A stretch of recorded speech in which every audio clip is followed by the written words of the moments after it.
when this program is going to be. Now today I'm supposed to be talking about the Hindu response to climate change, specifically about a brand new initiative, which is the Green Pilgrim Cities initiative. But I have been asked by several people to say a few words or say something about other work that I'm doing, and I was actually came into this, I wouldn't say business, but this activity began with my involvement in Sri Ram Setu, Save Ram Setu campaign. That is where I'm actually known for. When they say Kusum Vyas, automatically my name is connected to Save Ram Setu, because I've been so actively involved in Save Ram Setu campaign. People ask me, how did I get into this? What is the inspiration behind it?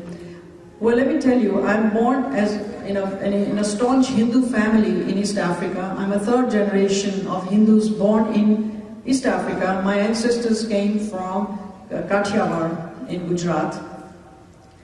We were raised as Hindus and very proud too. But one of the fascinating things that I found as a child were listening to stories from Ramayana. And in my mind, I imagined India as a land where, if I ever went to India, I would find Ram, Lakshman and Sita on the streets. This is as a child, this was in my imagination. I had always envisioned Ayodhya as a place where there would still be those chariots and the palaces that I saw in the very first film that I saw about Ramayana was Sampurna Ramayana. And that was the Ayodhya of my imagination. And as I grew older, and my interest was very much vibrant, I never missed opportunities to attend Sundarkand, and there were plenty of that. And around 1999, when I was living in Abidjan, Ivory Coast, where my husband worked as a diplomat with the World Bank, I saw a very interesting documentary on BBC. This was about a British researcher doing research in Cambodia, where she had tracked via satellite the Angkor Wat temples in Cambodia. Angkor Wat temples are Vishnu temples. One of the things that she discovered, and this is the first time this was found by a British researcher, was that under these ancient temples was an intricate system of water tanks and canals. Further research revealed that the king had actually constructed rainwater harvesting systems so many centuries ago. This king had thought about rainwater harvesting and built intricate system of canals and water tanks. And water tanks were located at various levels. It wasn't just one single water tank. And the idea was that the water from these canals were irrigating the extremely rich fields, rice fields. Cambodia in those days was a very, very rich nation. And of course their glory diminished when the crops failed and they were attacked by people from Vietnam. But the fact that they were able to find this via satellite by British researchers, I was fascinated with the story. Later on, around the same time, a few months later, I saw satellite images of the Gulf of Mannar on a documentary showing what we know as Ram Setu, underwater bridge, which the Westerners call Adam's Bridge. What this did to me was actually revive my fascination with Ramayana, because what we Hindus had believed for centuries, Prabhu Ram had built Ram Setu to cross the ocean that lies between India and Sri Lanka to rescue Sita ji from the clutches of Ravan. Now, today, or rather for the last 100 years, the Ram Setu is not visible to the naked eye. It is sunken, it is underwater. But for centuries, Hindus have continued to offer prayers at Ram Setu. It is one of our sacred dhams, Rameshwaram, Ram Setu. And prayers are regularly offered there, but although it is invisible. Now what these satellite images actually did was validate the Hindu belief that there indeed Bhagwan had built, Bhagwan Ram, Prabhu Ram had built Ram Setu in Treta Yuga. Was it Dwapar Yuga, right? Treta Yuga, sorry. So But around 2004, I started reading reports. I didn't pay much attention. It was just something that I kept at the back of mind. But in 2004, I started reading press reports that the government of India was planning to build a ship canal that would go through the Gulf of Mannar. And at that time, there was I didn't hear anything about them going through Ram Setu. But in 2005, the project was actually implemented. That's when the news started coming out that the canal would actually go through Ram Setu. And that construction plan involved breaking through Ram Setu. This actually shocked me, that the government or anybody should have to break Ram Setu. It was a shocking discovery for me. What shocked me even more was the fact that there was total silence across the world. The Indian media was silent. I didn't hear a single word about this in the media. And that was shocking, because when the Taliban destroyed the Bamiyan Buddhas in Afghanistan, there was an international uproar. And how come the world was silent? And so silent were also the organizations in India, the Hindu organizations. As a Hindu who is born and brought up outside of India, I feel that the government of India is a custodian of my religious heritage. And I was not going to sit back and let this happen. So as I felt that a response was necessary, and I contacted other Hindu organizations outside of India. I got in touch with leaders from Trinidad, Tobago, Guyana, Mauritius, in Bali, Europe, Canada, South Africa, Mauritius, Mozambique, Madagascar. Everywhere we formed a coalition, and we issued a press release from London. Now the psychology is that anything that comes from outside, from the West, the Indian media is going to pay attention. That was our logic. And indeed, it turned out to be true, because the minute our press release went and it hit all the major Indian newspapers that there is a Save Ram Setu campaign launched from outside of India, mostly made up of NRIs. And incidentally, I want to mention here that this was done in cooperation with leaders within India also, Hindu leaders. And this is when the media picked up, and after that, of course, various movements started in India, protests started in India, and a lot of people took up the issue in India and ultimately ended up in the Supreme Court, where the government also said, there is no such thing as Ram, it's a myth. And that was, not acceptable, and they went to court. During the court hearings, our campaign, we called on thousands and thousands of people to call the Prime Minister's office, to call the Supreme Court Justice. And I'm proud to tell you, within 24 hours, 3,000 letters, 3,000 faxes were generated through our website to the Supreme Court Justice. Of course, with the help of local people over there, the Supreme Court ruled that they should try and find another alignment. They cannot break Ram Setu. Now, plans were actually to destroy Ram Setu with dynamite, because it's not a conventional thing. It's made up of limestone, and it cannot be dredged by conventional means. Now, our campaign was based on not just religious concerns, but there were other side of the coin was the massive environmental concerns. The Indian government had an environmental impact assessment which was awfully biased. It was totally slanted, and it was a whitewash. It did not take into consideration the rights of the fishermen. It was not an independent environmental impact assessment. So our campaign called for the Indian government to redo an environmental impact assessment, and using this time an independent organization. Now I would like to talk about the environmental aspects of the Gulf of Mannar. First, if they decide to dredge the canal, and I think you've heard about dredgers that came there but broke down and couldn't dredge. The reason why they broke down is because you cannot dredge limestone. The floor of the Gulf of Mannar, where they want to build the canal, is actually limestone. It's not traditional sand.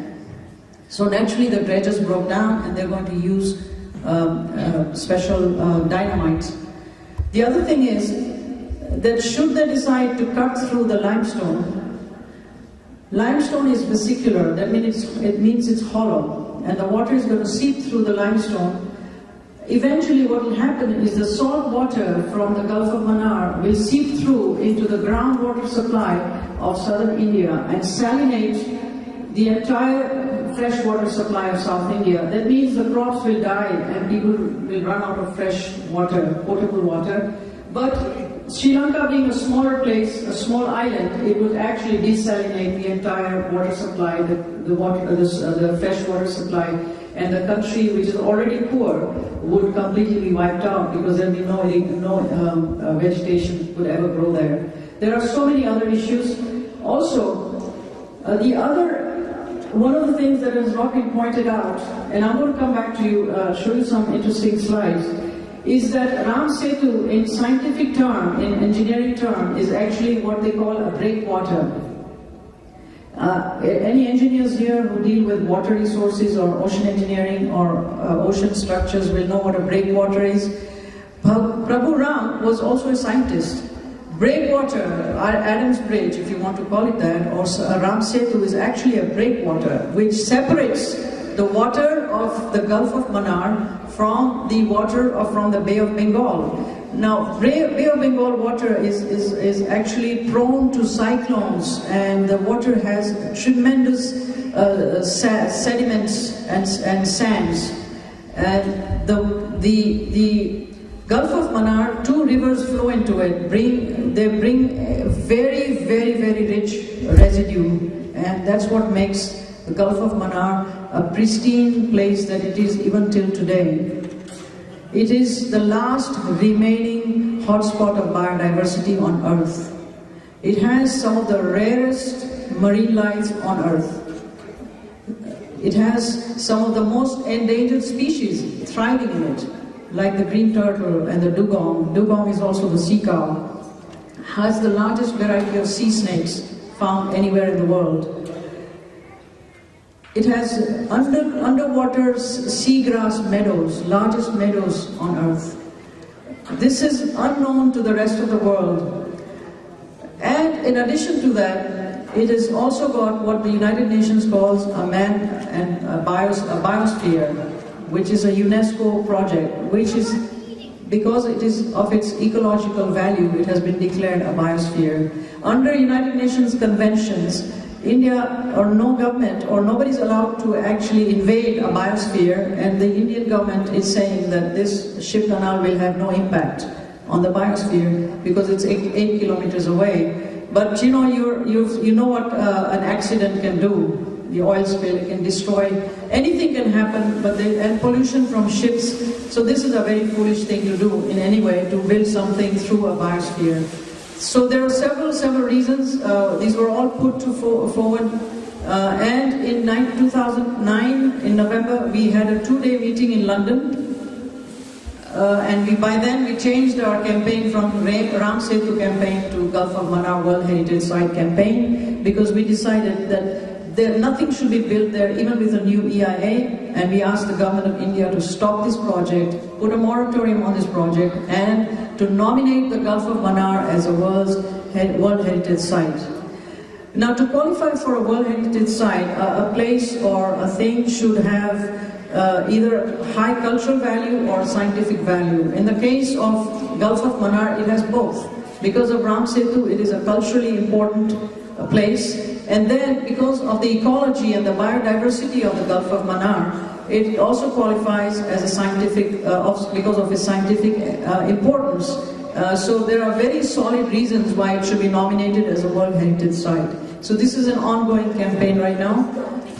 People ask me what's going on. At this time, when I went to Copenhagen in 2009, I met with Pachauri, Rajendra Pachauri, who has now been made the head of a committee that Prime Minister Manmohan Singh has appointed to look at another alignment which would not damage Ram Setu. I met Pachauri in Copenhagen, and I pleaded with him to help us nominate the Gulf of Mannar as a World Heritage Site. I told Dr. Pachauri, Dr. Pachauri, your name will be written in gold. Help us do this. and don't destroy this. 2 months later, Dr. Pachauri announced that they have ordered a new environmental impact assessment, which what actually means is this project is now delayed for maybe 2 or 3 more years, which we see as a minor victory, that they're not going to go forward. So that's where we stand right now on Gulf of Mannar. I'd like to now come to another project that we are doing is conservation. As you know, that most of the species are dying, a lot of species are disappearing every day. One of them is the gharial, and everybody knows what a gharial is. It's a crocodile with a long pointed snout, which is only 200 are left in India now in the wild. They've become extinct in other places. There were plenty of them in Ganga, Jamuna, in all the major rivers. They're gone. The only place where they're left now is in Madhya Pradesh, in Chambal River, and they're dying also. So under conservation, we are bringing them to various zoos in the world, and the 2 zoos that I'm talking to are, one of them is the Houston Zoo and London Zoo. London Zoo is very interested in having an entire section on endangered species from India, because they're already doing the vulture. Indian vulture is disappearing very fast. So they've got a section on the Asiatic lion and now gharial. Houston, which is the 4th largest city in this country, they have a zoo. They've already allocated me a 1/4 acre to bring gharial. So we're bringing 4 gharial to Houston Zoo. And this is a pretty prestigious project for any zoo to have an endangered species. So we're working on that. The other thing, and this is a theme of our meeting today, is as a result of my work with Gulf of Mannar and our various presentations in front of the United Nations and world bodies, we were invited to represent a Hindu perspective on climate change. This happened in December of 2009 at Windsor Castle. We were invited by Prince Philip, who is Queen Elizabeth's husband. His organization is called Alliance of Religions and Conservation, which is also called ARC. Together with United Nations, they had this event. Now the UN has recognized that 75% of the world's population follows some kind of religion. And now they feel that it is through the religious organizations that they will be able to reach the maximum number of people in the world and teach them about climate change and about environmental protection. So this is the reason, this is a faith-based initiative together in collaboration with secular organizations like the United Nations. So I was invited to present the Hindu perspective on climate change and spoke about, as all of you know, that we consider the environment to be, we consider Mother Earth to be sacred.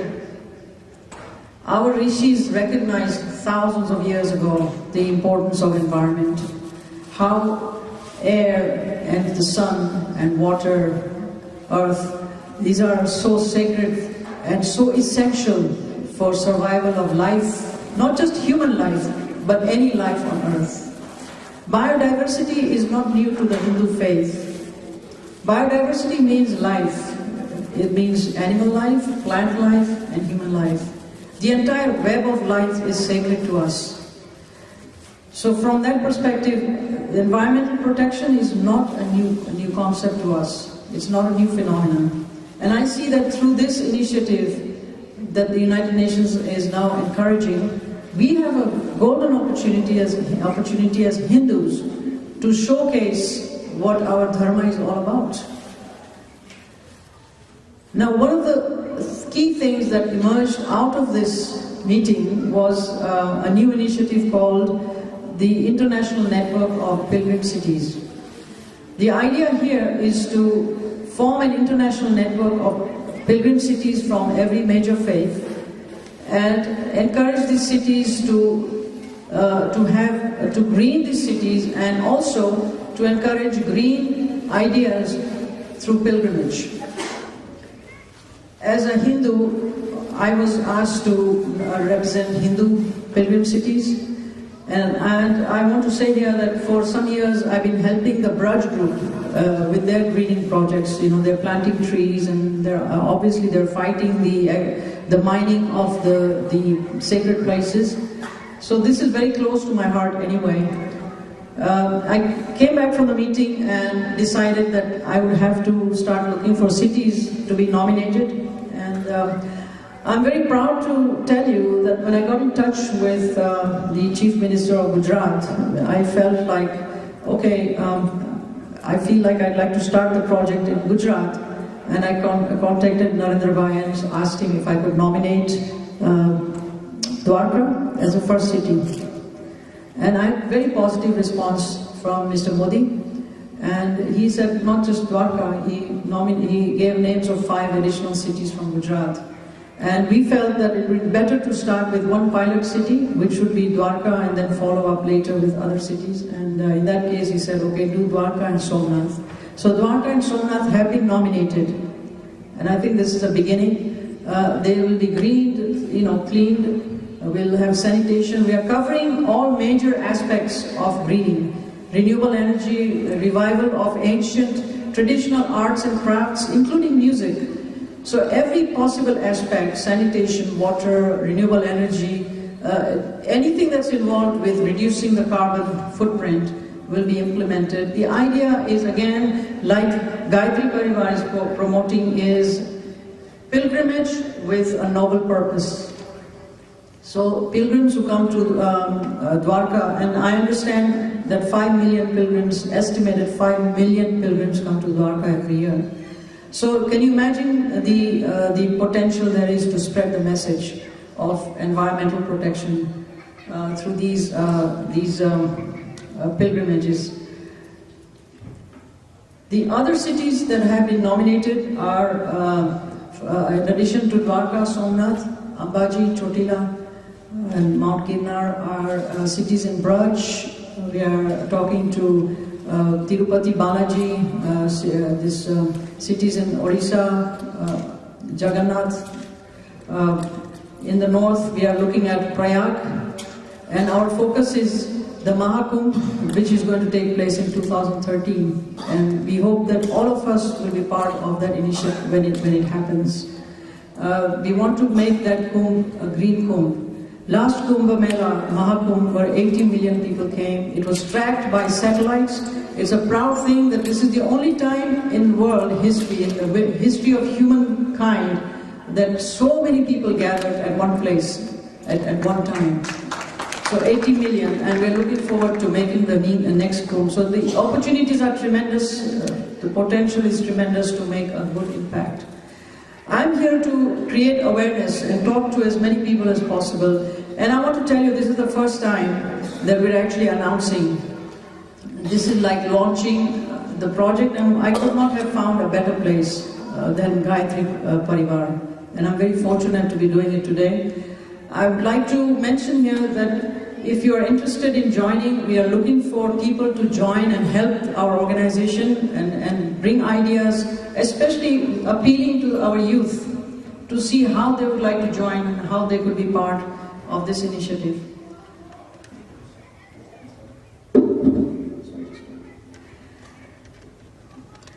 Now, I hope that I can take some questions at the end of our presentation. And sorry about that. Now, why do you think we should be involved? Again go back to Ramayana. When Prabhu Ram went to the forest, he was banished for 14 years. He went to Chitrakoot, where a rishi over there asked him, Valmiki ji said, why don't you make this your home? People who are familiar with Ramayana, please go and read Ayodhya Kand, and especially references to the forest, and how it is described to Prabhu Ram as to why he should make Chitrakoot his home while he's in the forest. It is fascinating. The description of the wildlife, for example. Prabhuji is told, there are tigers here, there are lions here, there are elephants here, there are bees, beautiful flowers, butterflies, vivid description of the forest, vivid description of the life, the wildlife, the birds, the chirping of the birds. When you think about it, just think of who wrote those things so many centuries ago. What kind of thinking that person must have had? Because this is biodiversity that they're talking about. They're convincing Lord Himself, make this your home. This is a rich place. Ramayana is full of beautiful references to Mother Earth, to the rivers. In Ramayana, the forest, the entire volume is replete with wonderful expressions about the rivers. Rivers in Ramayana are sacred, the mountains are sacred, the hills are sacred, we have sacred trees. What were they talking about? They're talking about the richness of biodiversity, the sacred biodiversity, which today all international organizations are recognizing. But this has been with us all along. So time has come now. I feel very strongly about this, that we need to come out with this information and share it with the rest of the world. Thousands and thousands of people are turning to yoga, for example. We didn't send out a single missionary. What is yoga? It's nothing but a form of Hinduism. It's a Vedic practice. But did we send out any missionaries? They're coming to us to teach, to learn yoga, meditation. Now, let them come to us to learn about environment protection, because we have a duty now, not just to the rest of the world, but to our own progeny, to bring this out to our children, to talk about this and show them the importance and instill some pride in them. I would like to now conclude at least this part, and I want to show you some of the slides I've prepared, and I'll go quickly through that, so you have an idea of some of the work, and then obviously we might have some time for some questions. But once again, pilgrim cities, talk to me at the end of this if there's interest, and I'm going to show you some stuff that I prepared.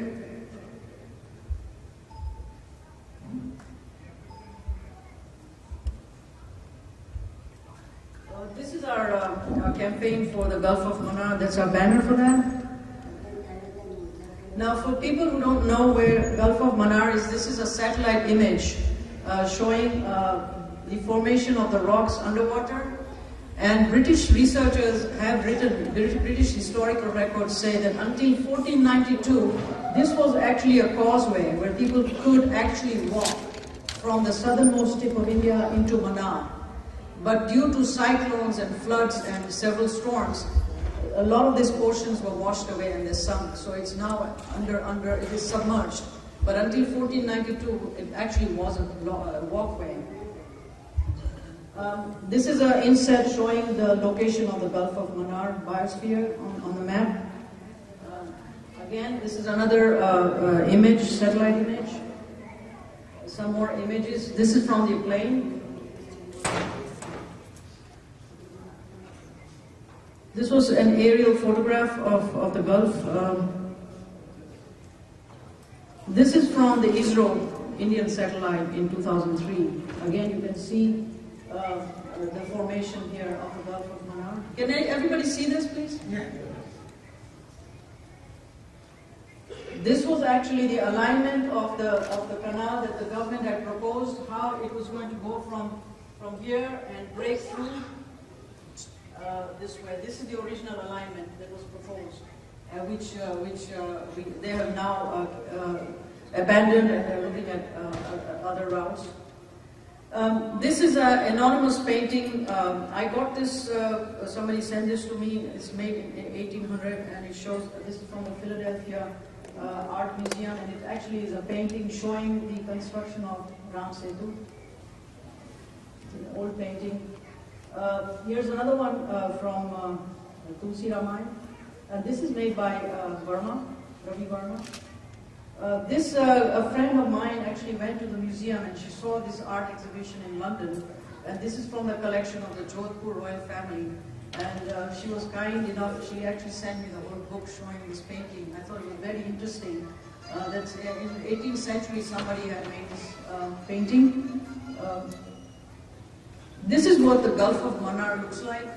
I want to mention here that during my research with the Gulf of Mannar and all this work that I do, it's very difficult to find authentic information about our scriptures or our sites. Most of the stuff is missing, and whatever there is actually, I said, it's done by our enemies. We don't have enough people, or rather Hindus, doing archaeology or anthropology and writing books about our scriptures. So we are relying on. So this photograph was actually, I got special permission to use this. There was a journalist who was traveling there and he took this picture. This is what the Gulf of Mannar looks like, and see how pristine it is even today. Although there is pollution from nearby industries, there is no major fishing trawlers or anything. These are small fishermen. There are thousands of such fishermen, and this is their livelihood. If there's a canal construction, if a canal does happen, these guys will be losing all their livelihood. Some more, another picture of the Gulf. Now you can see that when the tide is low, you can see a lot of formations. It is extremely rich. It has very rich coral formations. Now, I'm talking about here the green turtle. We're going to talk about the animal species. This is an endangered turtle. Dugong is also known as a sea cow and is highly endangered. And reproduction rate of dugong is very, very slow. It takes like 8 years for one dugong to reproduce, and they're being destroyed at a rapid rate. Not many people know, but the Gulf of Mannar has a very large population of whales. The whales come there to mate and also to calve. So huge populations over there. Dolphins. The birds, when they're migrating from colder climates to warmer, like the white-bellied sea eagle, this is an endangered species. Now, India is party to CMS, which is Convention on Migratory Species, and these birds belong to that. By constructing the ship canal, India would be in violation of that convention. Another endangered bird is a plover. Okay, we'll show you some collection of marine turtles, and these don't exist anywhere in the world in these varieties and numbers, except the Gulf of Mannar. This is a baby coming out, ready to hatch. Olive bridley is one of them, hawksbill. These are the turtle babies. Loggerhead, this is another one. Leatherback. Okay, we work with a Marine Conservation Society of UK, and one of the projects they do is they tag these turtles, these tortoises. When they come, they actually come to the southern coast of Sri Lanka to lay eggs, and then they put satellite tracking on them and watch and track them as they go back. And I'll show you the tray. Can you see how they come and lay eggs here? Invariably, they go back into the Gulf of Mannar. Quite a few of them end up in the Gulf of Mannar, which is their home. And if you destroy the home, you're going to destroy this endangered species. Okay, one of the things why the Gulf of Mannar was so famous for so many centuries is because of the pearls. Pearl diving in the Gulf of Mannar is an indigenous culture. It has been passed down from one generation to another. The early Egyptians, the early Romans came to the Gulf of Mannar in search of pearls. Queen Elizabeth I, who loved pearls, and she wore pearls in her hair, she has pearls in all her clothes, you can see all these pearls she has. These pearls came from the Gulf of Mannar. This is one of the jewels from the museum. The Queen Barbara of Lithuania, just look at her pearls. Can you imagine? And these came from Gulf of Mannar, which was legendary for its pearls. The Nizam of Hyderabad is 5th on the Forbes list. His net worth is listed at $210.8 billion US dollars. Bill Gates is number 20. Nizam is number 5. His jewels are valued at 250 to 350 million by Sotheby's. Okay.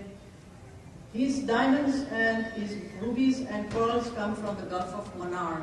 And I got this information from, it is believed that the entire collection of pearls in the Nizam's collective collection could fill up an Olympic-sized swimming pool. This is from a Time magazine on February 22nd, 1937. I have quoted this verbatim.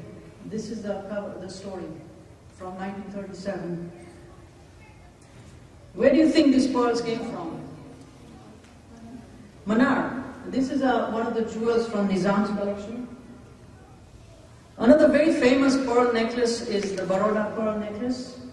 It was commissioned by the Maharaja Khanderao Gaikwad during the early years, between 1856 and 1870.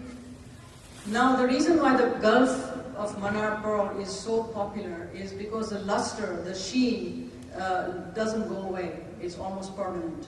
It's a much sought after pearl.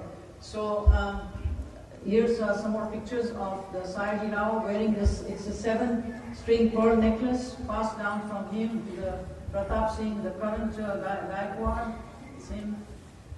This is a replica, or rather it's a jewelry, Mughal jewelry from the Mughal period, and this is in a French museum. You can see those Gulf of Mannar pearls in there. The other thing is, we have Shankha Chakra Gadadhari Bhagwan, and the Shankha he is carrying comes from the Gulf of Mannar. The only place on earth where you can get Shankha.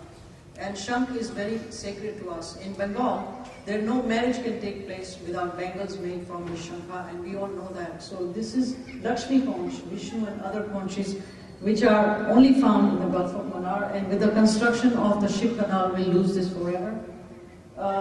Lakshmi conch, another showing our Lakshmi ji carrying that. Again, the Valampuri is extremely rare.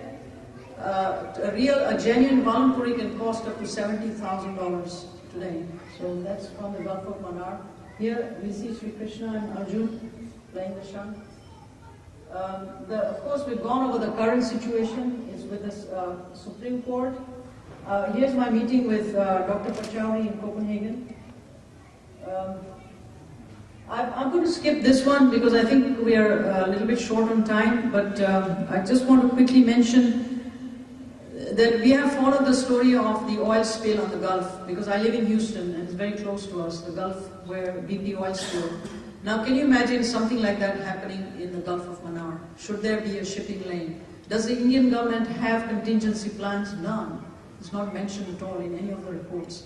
So it would be devastating, not just for the marine life, but the entire population living on the shorelines.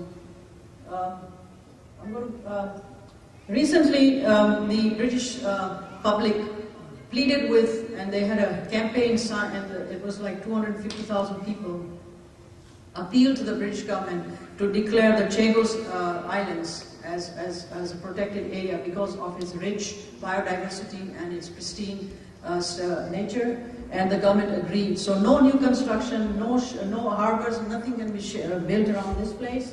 And if it can happen in that island, it can happen also in Gulf of Mannar, but we all need to work on that. This is I'm going to very quickly talk about our Indian biodiversity, starting with the sacred monkey. New discoveries in India every year. The Indian one-horned rhino is endangered, but see, because of its the value of its horn, look how he's suffering. The Ganges Ganga dolphin is dying. There's a rescue effort to save them, and the fishermen, of course, they get caught in these nets and they're disappearing. The sacred dimensions of biodiversity. I want to talk about biodiversity being sacred. The Indian vulture, which 97% of the vultures are gone, they're dead from India. But remember Jatayu in Ramayana, that is a sacred to us. Here's a nice picture, a rendition somebody sent me from UK, Jatayu in all his glory. That's the title of this one. Here's another one, Jatayu attempting to rescue Sita from Ravan. These are artist depictions. The Indian vulture is dying because of this drug that is used in, somebody just mentioned, as a pesticide in the farms. And the cows eat this, and the vultures eat the carcasses of the cows, and they have disappeared now. I have some good news. The vulture conservation program in Haryana, in June 29th, 2 babies were born in captivity. That's good news, because anytime there's new birth, I'm happy. The Asiatic lion is in danger, it's endangered, but lion is Ma Bharati's Vahan, we know that. So is lion the Vahan of Ma Ganga, Amba. Again, this is another picture showing. I mentioned the Ghadial. Now, Ghadial has also sacred aspects. Some of the places where Ghadial is found. Why the Ghadial died? Because they were using the skin for making handbags. They were killed by hunters. They died because of pollution. Here's a good project for our organization to clean this shoreline.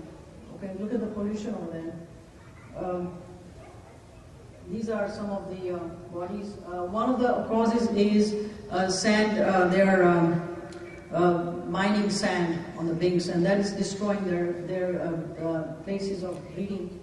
Of course, there are several causes. Ron Whitaker is in Chennai, and he breeds Ghadial in captivity. So the 4 Ghadial we're going to get are from the crocodile farm in Chennai. According to UN regulations and also US fisheries and wildlife regulations, you cannot bring an endangered species from its natural habitat. It has to come from a third place, like a breeding place that he's doing. Ghadial is also a Vahan of Khodiyar from, and most of people know Khodiyar Mata. So I am no Vahan sacred. Here's an artist who made this especially for us. Drawing. Ma Ganga's Vahan is also Ghadial. Of course, we are recently an artist, because this is the year of International Year of Biodiversity, so an artist, we commissioned this with an artist, and these actually are going to be displayed in a special museum for biodiversity in Nagoya, Japan, this October. This was made by an artist, and this is Sri Ramchandra, and this is the first time in history that we are going to see even a quotation from our scriptures as part of a UN exhibit. And here Sri Ramchandra, let us adore the Lord of Life who is present in fire, water, plants and trees. This is from one of the Upanishads. So this was selected together with, this one is on Shiva, and again there's some more quotation. Due to time I will rush, and this is on Ma Ganga, and this is from Bhagavad Gita, where she says, I am the shark among fishes and Ganga among the rivers. This is the title of this drawing. Again, I've discussed the Pilgrim Cities Network. This is actually what I was talking about, the satellite image showing the gathering at Mahakumbh. And this is like just fascinating. When other faiths were talking about, for example, they were saying that the next Hajj will be a green Hajj, 3 million people come to the Hajj. But when they heard about the Mahakumbh, the last one, where 80 million people came, and we are expecting similar numbers again in 2013. I mean, this was like, the UN is very keen to work with us, because here they have the potential to reach millions of people. So, again, we've chosen Dwarka. This is the Dwarkadish Mandir. What a beautiful shot, isn't it? Don't you all agree? Somnath is the next one.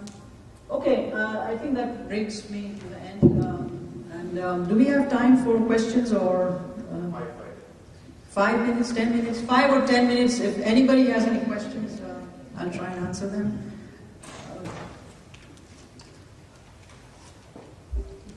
Yes, ma'am.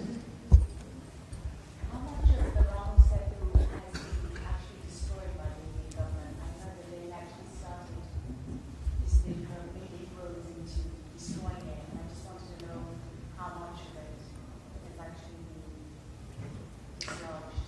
Yeah, that's a very good question. They actually started dredging, but they hadn't quite reached Ram Setu because the dredges broke down when they reached the limestone area. And we don't have any credible information. There are no photographs. That area is out of bounds there is shoot on site, so nobody's allowed there. We have no independent verification. But to the best of our knowledge, they have not yet touched Ram Setu. I've heard despite the court injunctions and stay orders that they were still secretly destroying it. Well, we know there's dredging going on, but they're saying it's because of the ports in the area, in the Bay of Bengal, that they have to dredge to keep the ports open. But we have no information, no independent information about dredging near the Ram Setu. It's possibly near Ram Setu, but we have not heard anything about it being destroyed. Yes, sir. Yeah, what is the funding? Who's funding this project, and what kind of funding is necessary for something? Thank you for that question. Living Planet Foundation, which actually has been given the responsibility for identifying the pilgrim cities and actually coordinating the entire project. We are a non-profit organization. Our funding until this point has come from our own personal savings, the travel, all the related expenses for the organization. The project, when it does get implemented, will be actually conducted at the local level with the local governments. So they will take care of the actual implementation. Living Planet Foundation will not be implementing the project itself, but the steps leading to implementation and actually preparation of the final action plan, we will be the catalyst. Our organization, in collaboration with other international organizations, will make sure that there are considerations given to, for example, the Millennium Development Goals are addressed, sanitation, water issues, environmental conventions, biological conventions are issued. But Living Planet Foundation, our organization as such, we depend on private people to come and help us so we can take this forward, actually. So that's where we are. Yes, ma'am. You had mentioned earlier that anyone who wants to join can do so. How do they do it? Through that website? Yeah, as I mentioned, thank you. It's a new initiative. We are in the process of putting this on our website, and you have to pardon us. We are working on getting it on our website. But what we are looking for are good people to join us and to help us create awareness and to take this forward. So if there's anybody who is interested in helping, you can come and see me now and take some brochures for me, or you can go to our website and send us an email. And our website is livingplanetfoundation.org. But please, by all means, do talk to your friends, family, and other contacts, and do find time to support this initiative.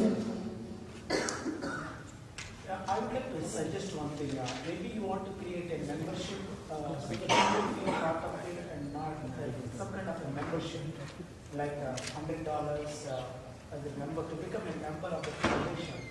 So that way they can contribute it and be part of it. And if you have a bigger pool of people, then you have the funding you would need.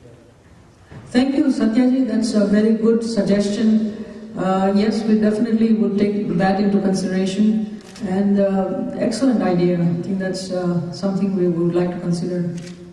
Some kind of membership.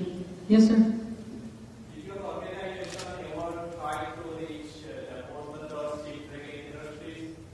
All these ships from around the world, they all these people? I'm sorry, in the Porbandar. Shipbreaking industries in Porbandar, and all these space shows and all these guardian materials are coming from around the world, and they are doing that question. Okay, that's once we create awareness about environmental issues in the local communities, I'm sure the local communities will be encouraged and maybe there is not enough awareness because the change has to come from the locals. No, but this is not like a localness, it's like the national government would be involved in that, to be totally. Because all these ships coming from around the world, and that's the biggest shipbreaking industry in the world. Well, thank you very much for, that's a good, very good issue that you brought up, and certainly we will find ways of addressing that. somehow. I'm sure there are international bodies that might be able to help us on that. So if you would like to give me your name and your contact information, yes, certainly let's work on it. Yes? How is the response from Government of India, Department of Environmental Protection in this regard? Yeah, very good. It's a premature question. We are at the nomination process, coming from a third-party nomination. And as I said, I'll be going to India next month. And we have meetings with the government officials. I'm also attending the Convention on Biodiversity meeting COP10 in Nagoya, Japan, where I hope to meet the government officials. And we have a local partner in India called ICLE, which is coordinating with the government of India. So it's all in the works right now. And I'm sure the government, this is a good initiative, it's a positive initiative, it's going to bring positive change. So we do not expect any kind of problems. And there are so many projects going on right now, as you're aware, and so much cleanup is going on, like the Gayatri Parivar itself is engaged in so much of this positive work. That I'm sure we will be okay and this will be well received. But as I mentioned, the local government in Gujarat, for example, the Chief Minister himself, is very much in favor of this. Yes? Mr. Pachori, showing the pictures of him just now. Mr. Pachori. Yeah. He himself been, not directly accused, but at least insinuated of working on behalf of some Brexit interests. What do you have to say to that? Or is just the nature of the work and all these things? I think he was, if I remember correctly, he was also given the Nobel, yes. Yeah, and like I said, insinuations were that he was accepting, bribes or gratifications from different groups. And I mean, I don't know really this is the part of the work that comes with it, or just what do you have to say to that? Well, the only thing I'll tell you is that I met him, and he's still the head of IPCC, and he's also been appointed by Prime Minister of India to lead the committee. So that's how I met him in that capacity, and he still retains that position. So that's the only way we can deal with him. Now, how trustworthy those people would be because they've been found? I think that's not for me to even comment on that at this point, because as I mentioned, only capacity in which I deal with him is because he is head of IPCC, and also in this particular case, he still is the chairman of the committee. There are some news that those who are going to be affected by what he's saying, they were not saying anything. Those who really want to believe in something, they naturally invest in something. So it is a catch-22. So they believe in it, so they invest in it. So you cannot say you invested in it, that's why you're making us believe in it. So it's a circular argument, and this is not the right place to discuss that. No, I just trying to be I think this is the end, or rather the beginning of a wonderful relationship that I look forward to having with all of you. Thank you very much for your time. Thank you, Vikubai. Thanks a lot. Namaste to all of you. Thank you. And thank you very much to my hosts, Karunaji, and all the people, wonderful people who have helped. Too many to mention by name. Mohini ji and Bob is here, and Satya ji, thank you very much. Thank you very much. Thank you, Vanlata Ben, and again, thanks to each and every one, President Natubai and your entire committee for making this possible. And as I said, I look forward to many more visits in the future. Thank you, and namaskar. So, in behalf of Gayatri Parivar, we really appreciate Dr. Kusum Vyas taking her valuable time and coming here and enlightening us with the current issues. Gurudev, for your information, the founder of Gayatri Parivar, Pandit Sri Ram Sharma Acharya, he has written 3,000 books, and some of them are on the same topic that you are discussing. And in behalf of Gayatri Parivar, we would like to give you 2 books. One of them is Tirtha 7, Kyon aur Kaise. This is one of the Mangnu. And the other one was also in the same line where United Nations is now waking up, and he had said that over 50 years ago, and compilation of that book, Dharmachakra, Pravartan, Evam Lok Manasa Shikshan.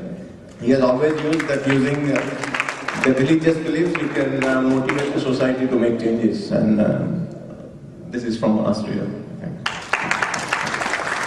Now, if anybody wants to spend time with her, she probably can stay in the back, but we are going to start the Gayatri Parivar regular program. And also, please stay here. We'll have Aarti at around 6:30 and then followed by a dinner.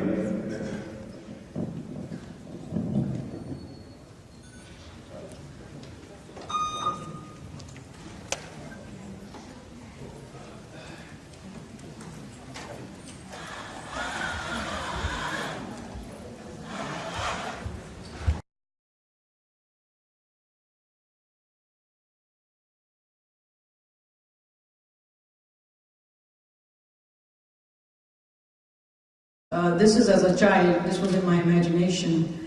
I had always envisioned Ayodhya as a place where there would still be those chariots and the palaces that I saw in the very first film that I saw about Ramayana was Sampurna Ramayana. And that was the Ayodhya of my imagination.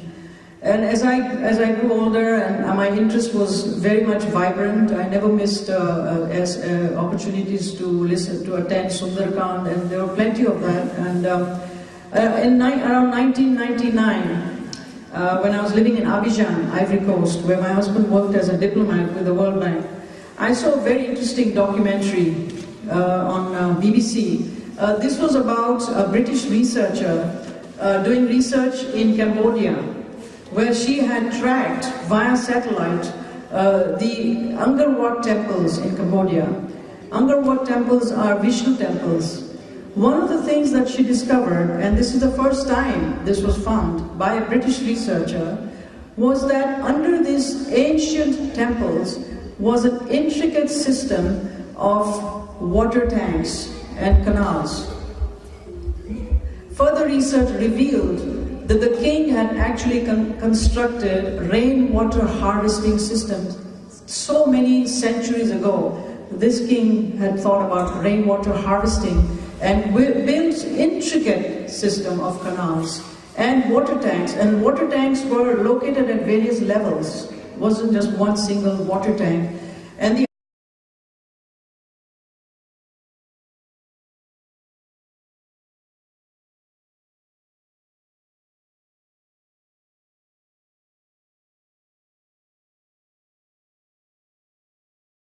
when this program is going to be. Now today I'm supposed to be talking about the Hindu response to climate change, specifically about a brand new initiative, which is the Green Pilgrim Cities initiative. But I have been asked by several people to say a few words or say something about other work that I'm doing, and I was actually came into this I wouldn't say business, but this activity began with my involvement in Sri Ram Setu, Save Ram Setu campaign. That is where I'm actually known for. When they say Kusum Vyas, automatically my name is connected to Save Ram Setu, because I've been so actively involved in Save Ram Setu campaign. People ask me, how did I get into this? What is the inspiration behind it? Well, let me tell you, I'm born in a staunch Hindu family in East Africa. I'm a third generation of Hindus born in East Africa. My ancestors came from Kathiawar in Gujarat. We were raised as Hindus and very proud too. But one of the fascinating things that I found as a child were listening to stories from Ramayana. And in my mind, I imagined India as a land where, if I ever went to India, I would find Ram, Lakshman and Sita on the streets. Prabhu Ram had built Ram Setu in Treta Yuga. Was it Dwapar Yuga, right? Treta Yuga, sorry.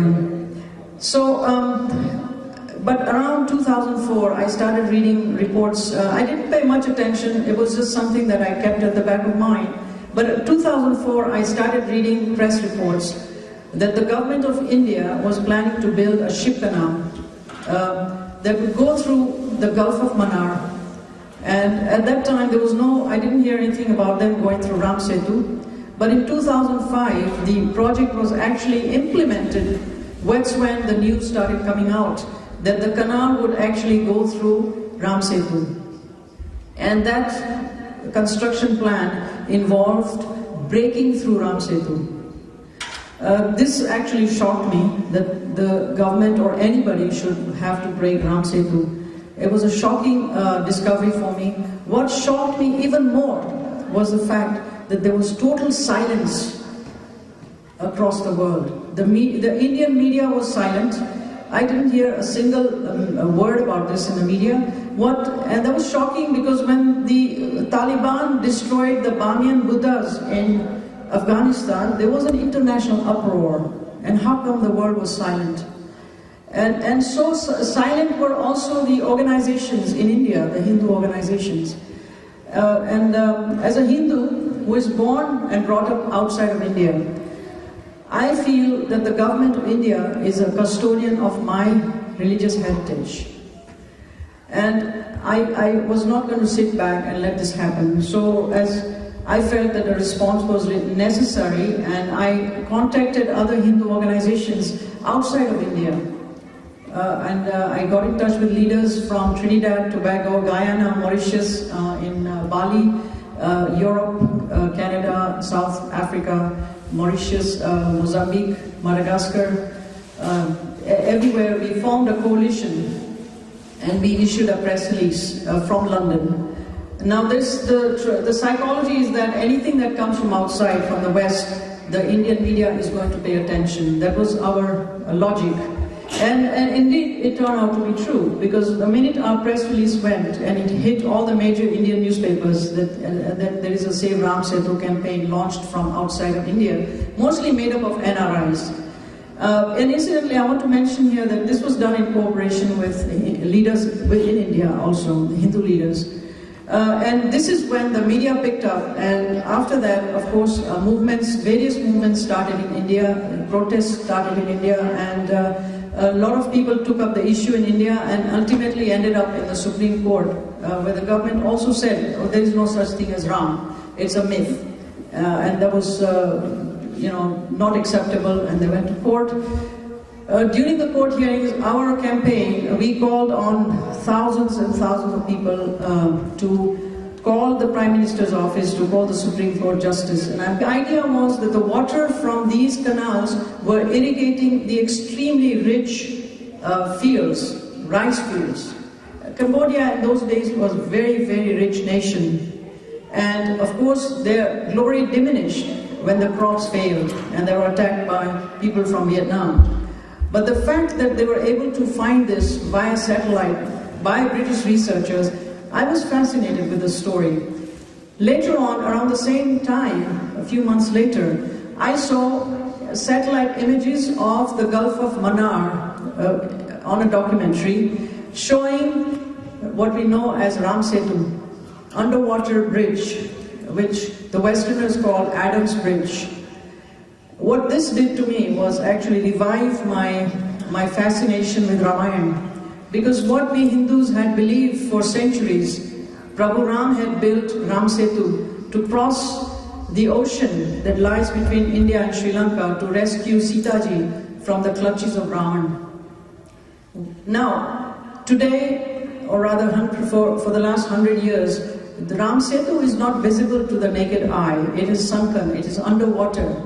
But for centuries, Hindus have continued to offer prayers at Ram Setu. It is one of our sacred dhams, Rameshwaram, Ram Setu. And prayers are regularly offered there, but although it is invisible. Now what these satellite images actually did was validate the Hindu belief that there indeed Bhagwan had built, Bhagwan